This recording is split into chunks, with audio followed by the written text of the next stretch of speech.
Hi all, ഇന്നൊരു cauliflower കറിയാണേ. ഇത് നമ്മൾ ഫസ്റ്റ് ടൈം ഉണ്ടാക്കുവാണ്.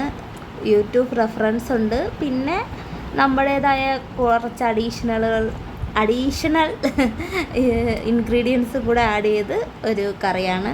അപ്പോൾ ആദ്യം തന്നെ ഉപ്പും മഞ്ഞളും ഇട്ട് കോളിഫ്ലവർ ഒന്ന് ചൂടുവെള്ളത്തിലൊന്ന് തിളപ്പിച്ചെടുത്തിട്ട് അത് കഴുകി വാരി മാറ്റി വയ്ക്കും. അതിനുശേഷം അതിനാവശ്യമായ സവാള, കൊച്ചുള്ളി, ക്യാപ്സിക്കം, പച്ചമുളക്, ഇഞ്ചി, വെളുത്തുള്ളി ഇത്രയും ക്ലീൻ ചെയ്തെടുക്കാം. സവാള നീളത്തിന് അരിയണം. ക്യാപ്സിക്കം ചെറിയ ചെറിയ കഷ്ണങ്ങളായിട്ടാണ് അരിഞ്ഞെടുക്കുന്നത്. പിന്നെ പച്ചമുളക് റൗണ്ടിലരിഞ്ഞ്, ഇഞ്ചി വെളുത്തുള്ളി നമുക്കൊന്ന് ചതച്ചെടുക്കാം. ആദ്യം നമ്മൾ ചീനച്ചട്ടി അടുപ്പത്ത് വെച്ച് ഇഞ്ചി വെളുത്തുള്ളിയാണ് ഇടുന്നത്. ഇഞ്ചി വെളുത്തുള്ളി ഇട്ട് അതിൻ്റെ ഒരു മണം ഭയങ്കര വേറൊരു ടേസ്റ്റാണ് തരുന്നത് കറിക്ക്. ആദ്യമേ ഇഞ്ചി വെളുത്തുള്ളി വഴറ്റി ഉണ്ടാക്കുമ്പോൾ അപ്പം നല്ല വഴന്ന് ചെറിയ മണം വരണം. മൂത്ത മണം വരുമ്പോൾ നമ്മൾ സവാള അരിഞ്ഞതിട്ട് കൊടുക്കും. സവാള ഇച്ചിരി വഴാൻ കുറച്ച് സമയം എടുക്കുമല്ലോ. സവാള വഴന്ന സമയത്ത് ഞങ്ങൾ ചപ്പാത്തിക്ക് കുഴച്ചായിരുന്നു. അപ്പോൾ ചപ്പാത്തിയും കൂടെ ഉണ്ടാക്കും. ഇതിൻ്റെ കൂടെ കഴിക്കാൻ ചപ്പാത്തിയാണ്. ചപ്പാത്തിക്ക് കൂടെ കഴിക്കാൻ വേണ്ടിയാണ് കറി ഉണ്ടാക്കുന്നത്. എന്തുണ്ടാക്കുമെന്ന് ആലോചിച്ചപ്പോൾ കോളിഫ്ലവർ ഇരിക്കുന്നുണ്ട്. അപ്പോൾ നമുക്ക് കോളിഫ്ലവർ കറി ഉണ്ടാക്കാമെന്ന് വിചാരിച്ച് ഞങ്ങൾ സാധാരണ കോളിഫ്ലവർ ബജിയേ ഉണ്ടാക്കാറുള്ളൂ.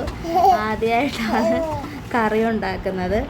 അപ്പം സവാള നല്ല വഴന്ന് ചെറിയ ബ്രൗൺ കളർ ആയപ്പോഴത്തേനും നമ്മൾ ക്യാപ്സിക്കവും തക്കാളിയും അരിഞ്ഞത് തട്ടിക്കൊടുക്കുവാണേ.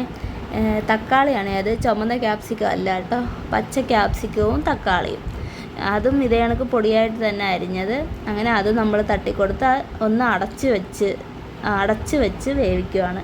അടച്ച് വയ്ക്കുമ്പോൾ അതൊന്ന് കുഴഞ്ഞ പരുവാവുമല്ലോ. അന്നേരം തുറന്ന് ഇളക്കി കൊടുത്തു. അങ്ങോട്ട് ശരിയായില്ല. അപ്പോൾ വീണ്ടും ഒന്നുകൂടെ അടച്ചു വെച്ചു. എന്തൊരൊത്തൊരുമയെന്ന് കണ്ടില്ലേ അച്ഛനും മക്കളും. മക്കളല്ല കേട്ടോ, ഒരാൾ നാത്തൂൻ്റെ കൊച്ചാണേ, ഒന്ന് എൻ്റെ കുട്ടി. അങ്ങനെ നമ്മുടെ ക്യാപ്സിക്കം ഉള്ളിയെല്ലാം നല്ല വഴന്ന് സെറ്റായിട്ടുണ്ട്.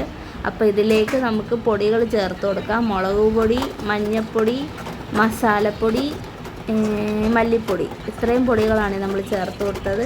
ഇത്രയും പൊടികൾ ചേർത്ത് നല്ല ഇളക്കി പച്ച മണം മാറുന്നത് വരെ നല്ല ഇളക്കി കൊടുക്കണം. ആ സമയത്ത് നമുക്ക് ചപ്പാത്തിയും കൂടെ ചൂടാം.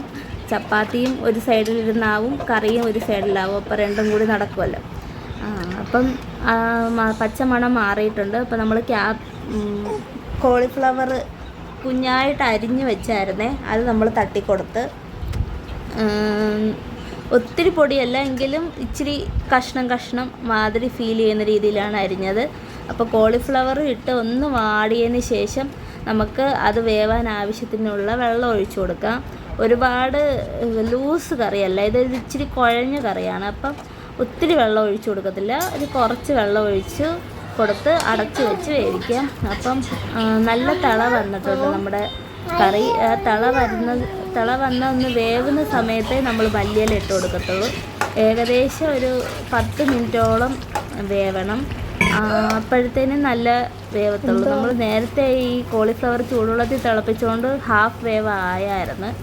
അങ്ങനെ നമ്മൾ കോളിഫ്ലവർ വെന്ത് വന്നപ്പോഴത്തേനും നല്ല കട്ടി തേങ്ങാപ്പാലെടുത്ത് വെച്ചേക്കണം. അത് ഒഴിച്ചു കൊടുക്കണം. ഒത്തിരി ഒന്നും ഒഴിക്കത്തില്ല, കുറച്ചേ ഒഴിച്ചു കൊടുക്കത്തുള്ളൂ. കുറച്ച് ഒഴിച്ചു കൊടുത്ത് ഉടനെ തന്നെ മല്ലിയില ഇട്ട് കൊടുക്കും. പിന്നെ തിളപ്പിക്കത്തോ ഒന്നുമില്ല കേട്ടോ, തീ അങ്ങ് ഓഫ് ചെയ്യുകയാണ് ചെയ്തത്. അതിനുശേഷം നമുക്ക് കടുക് താളിക്കാം. ചീനച്ചട്ടി അടുപ്പ് വെച്ച് കടുക് താളിക്കാൻ എല്ലാവർക്കും അറിയാവുന്ന കാര്യമാണ്, ഒന്നും പ്രത്യേകിച്ച് പറയേണ്ട കാര്യമില്ലല്ലോ. ഉള്ളി, വറ്റൽമുളക്, കരിവേപ്പില ഇത്രയേ ഉള്ളൂ.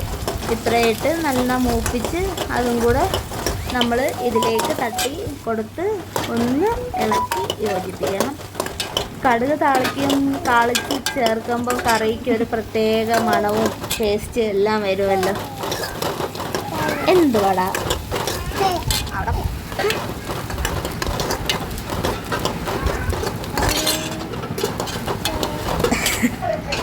അങ്ങനെ നമ്മൾ കടുക് താളിച്ച് ചേർത്തിട്ടുണ്ട്. നല്ല ഭംഗിയായിട്ടാ മല്ലിയിലയും കടുക് താളിച്ചതും ഇട്ട് ഫസ്റ്റ് ടൈം ഉണ്ടാക്കിയ കറി ആയതുകൊണ്ടാണോ എന്നറിയത്തില്ല, എന്തോ എല്ലാവർക്കും വളരെ ഇഷ്ടപ്പെട്ടു. അങ്ങനെ ഞാൻ കഴിക്കാൻ പോവാണ്. ഞാൻ കഴിക്കുന്നതിന് മുമ്പ് എൻ്റെ കെട്ടിയവന് കൊടുത്തായിരുന്നു. അപ്പോൾ ഞാൻ കഴിച്ചതിന് ശേഷമാണ് എൻ്റെ കെട്ടിയവൻ കഴിച്ചത്. എനിക്ക് വളരെയധികം ഇഷ്ടപ്പെട്ടു. എങ്ങനെയുണ്ട് വിച്ചു? അപ്പോൾ ഓക്കെ.